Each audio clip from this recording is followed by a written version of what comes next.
is Lydia. I'm 15 years old and I am a student of the Go American English program. A few months ago, we were told that we were going to start with a new activity, TED Talks, and that the final goal would be to deliver a talk to be presented here. And well, if you see me here, it's because I made it. Obviously, the journey wasn't easy. The first task was finding your three passions in life, turning them into ideas and finally into beliefs. I couldn't find more than two good enough passions, so the following steps of finding a topic, making a storyboard, and writing a script were very difficult to me. I spent so much time searching for a topic, and when I finally got it and ended the talk, I deleted it. You may be asking, why would you put so much effort into the bin? Well, it wasn't enough for me. It wasn't the best talk, so I got bored and just forgot about it. The teacher knew that my competitiveness and desire for being the best was giving me a hard time. So when she suggested that I talk about my experience with the process, my eyes lit up. It was such a good idea. So my mind just started racing. And basically, that's how being so competitive turns such an easy task as writing about your passion into the most difficult thing ever. So to my listeners who are non-competitive, you may be thinking, being competitive is the worst. I'm so glad that I'm not that way, so I don't have to go through that hassle. To that, I respond, well, being competitive is not entirely a bad thing.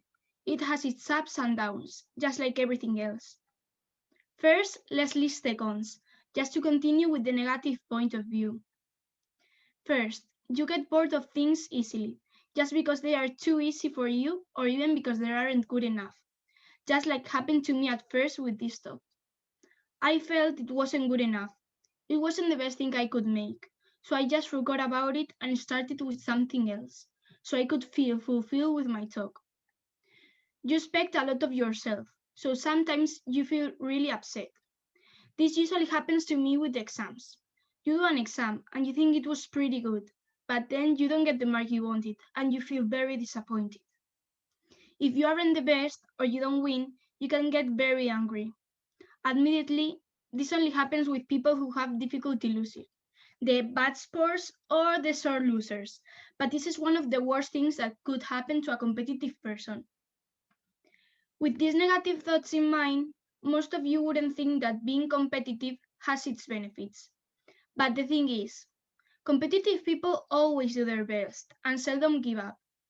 A competitive person would never think they can do something.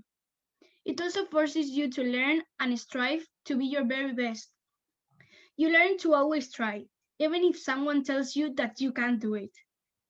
Being competitive also makes you know your strengths and can increase your self-confidence and self-esteem. In some cases, it also helps you to help others. Being competitive has been such a great thing for me. I've always received very good grades simply out of an urge to be the best. I have a lot of big plans for my future, but the main one is becoming a surgeon.